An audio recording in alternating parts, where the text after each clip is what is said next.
నవీనాకి కుటుంబ సభ్యులకి ఎవరికి కూడా అనుమతిస్తున్నటువంటి పరిస్థితి అయితే లేదు. కానీ ఖచ్చితంగా దువ్వాడవాణి ఇంటి లోపలికి వెళ్ళి తీరుతానని పోలీసులతో అయితే వాగ్వాదం చేసింది. ఇది నా ఇల్లు, నా ఇంట్లోకి నన్ను వెళ్ళనివ్వకపోవడానికి మీరెవరని క్వశ్చన్ చేస్తున్నటువంటి పరిస్థితి అయితే కనిపిస్తుంది. కానీ మాధురి మాత్రం ఇది నాకు రిజిస్ట్రేషన్ చేసినటువంటి ఇల్లు, నా దగ్గర చెక్కులు కూడా ఉన్నాయి, నాకు 2 కోట్ల రూపాయలు నేను దువ్వాడ సీన్కి ఇచ్చాను కాబట్టి ఆ చెక్స్ నా దగ్గర ఉన్నాయి, దానికోసం నాకు ఈ ఇంటిని రిజిస్ట్రేషన్ చేసి ఇచ్చారనేది పోలీసులకు తెలియజేశారని మనకైతే సమాచారం అందుతుంది. ఈ నేపథ్యంలోనే ప్రస్తుతం అయితే దువ్వాడ సీను ఇంటి దగ్గర మళ్ళీ దాదాపుగా 30 రోజుల తర్వాత మొదటి 2 రోజులు ఏ విధమైనటువంటి హడావుడి ఆందోళన కొనసాగుతుందో ఇప్పుడు కూడా అదే హడావుడి ఆందోళన కొనసాగుతున్నటువంటి పరిస్థితి అయితే ఉంది.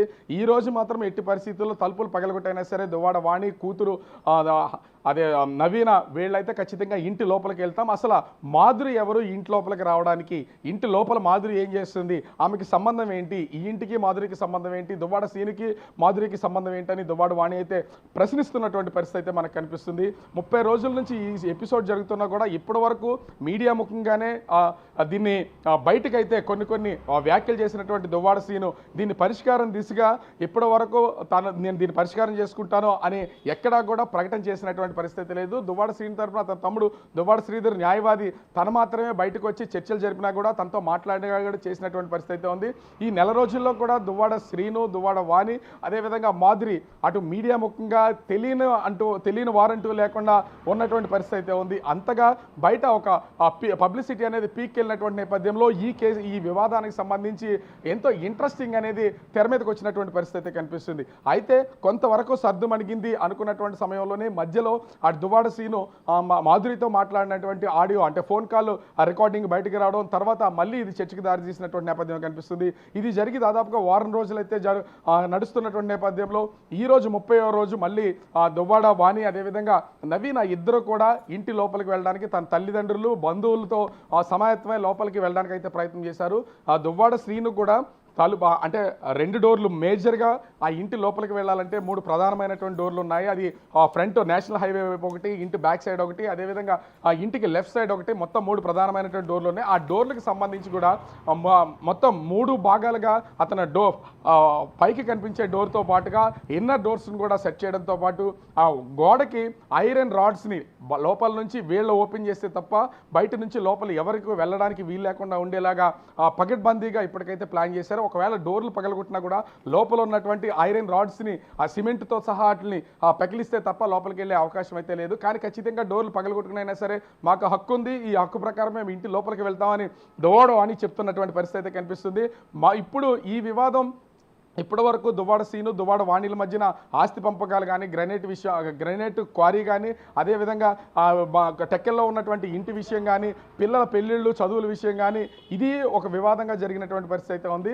దువ్వాడ సీను ఎట్టి పరిస్థితుల్లో అంగీకరించినటువంటి ప్రస్తుతం వివాదం జరుగుతున్నటువంటి ఇంటి విషయం రాసివ్వడం, అదేవిధంగా విడాకుల విషయం ఇదైతే తెగినటువంటి పరిస్థితి అయితే లేదు. కానీ ఇప్పుడు దువ్వాడ సీను అనే వ్యక్తి ఎపిసోడ్ అయితే పక్కకి వెళ్ళిపోయినటువంటి పరిస్థితి కనిపిస్తుంది. ఇప్పుడు దువ్వాడ వాణి మాధురిల మధ్యనే ఈ వివాదం ముదిరే అవకాశం అయితే కనిపిస్తుంది. ఎందుకంటే 2 రోజుల క్రితమే దువ్వాడ మాధురికి ఈ ఆస్తి మొత్తాన్ని కూడా రాసిచ్చారనే వార్త బయటకు వచ్చినటువంటి నేపథ్యంలోనే నిన్న కోర్టు నుంచి తనకి ఆర్డర్స్ రావడం, దువ్వాడ వాణికి ఆ దువ్వాడ వాణి ఆర్డర్స్ కాపీస్ తీసుకుని పోలీసులకి చూపించి లోపలికి వెళ్ళే ప్రయత్నం చేసినటువంటి నేపథ్యంలో ఇప్పుడు అంటే ఈ ట్రయాంగిల్లో దువ్వాడ శ్రీను అనే వ్యక్తి పక్కకి వెళ్ళి మాధురి, దువ్వాడ వాణి వీళ్ళిద్దరి మధ్యనే ఇప్పుడు వారైతే స్టార్ట్ అయినటువంటి పరిస్థితి అయితే ఉంది. ఇది నా ఆస్తి కాబట్టి నేను ఎట్టి పరిస్థితుల్లో నా భర్త ఆస్తి, నా పిల్లల ఆస్తి, మా కుటుంబ ఆస్తి కాబట్టి నేను లోపలికి వెళ్ళి తీరుతానని చెప్పి దువ్వాడ వాణి చెప్తున్నటువంటి పరిస్థితి ఉంటే, నాకు 2 రోజుల క్రితమే ఇది అధికారికంగా రిజిస్ట్రేషన్ చేసి నాకైతే ఇవ్వడం అయితే జరిగింది. నేను దీంట్లో 2 కోట్ల రూపాయలు పెట్టుబడి పెట్టాను కాబట్టి ఇది నాకు సంబంధించినటువంటిది,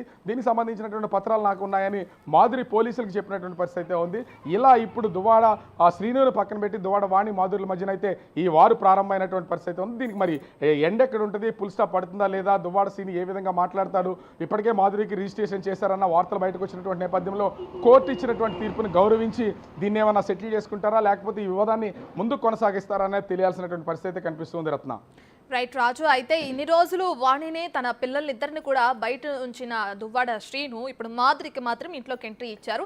సో వాణి ఏమని ఆరోపిస్తున్నారంటే వస్తూనే ఉన్నారు, మాధురి వచ్చి కలుస్తూనే ఉన్నారు, ఇంటికి రావడం జరుగుతుంది, ఇంతకుముందు కూడా ఇప్పుడు కూడా జరిగింది అని చెప్పి ఒక ఆరోపణ అయితే ఉంది. సో ఇదంతా పక్కన పెడితే మాధురి ఇంటిపై నుంచి వీడియో కూడా తీస్తున్నారు. ఇది ఒక రెచ్చగొట్టే చర్యగానే చూడొచ్చు. దీన్నంతా ఎలా చూడొచ్చు అంటారు? అంటే ఇక్కడ ఖచ్చితంగా ఒక దాన్ని మనం గమనించాల్సినటువంటి విషయం అయితే ఉంది.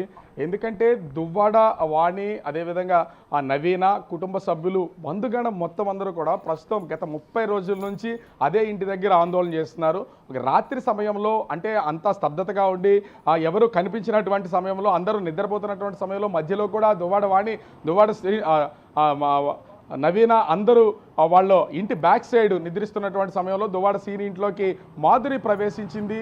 2-3 సార్లు ఆ ఇంట్లోకి వెళ్ళిందనే ఆరోపణలు కూడా ఉన్నాయి. ప్రచారం కూడా జోరుగా జరుగుతున్నటువంటి పరిస్థితి ఉంది. అయితే 2 రోజుల క్రితం మాధురికి దువ్వాడ సీని ఆస్తికి సంబంధించినటువంటి పూర్తిగా హక్కులు రాసిచ్చినటువంటి నేపథ్యంలో ఇల్లు ఆ స్థలం కానీ, కట్టినటువంటి నిర్మాణంలో ఉన్నటువంటి ఇల్లు కానీ ఆ మాధురికే సంబంధించినటువంటిది కాబట్టి ఆమె ఇంటి పైకి వెళ్ళినటువంటి పరిస్థితి కనిపిస్తుంది.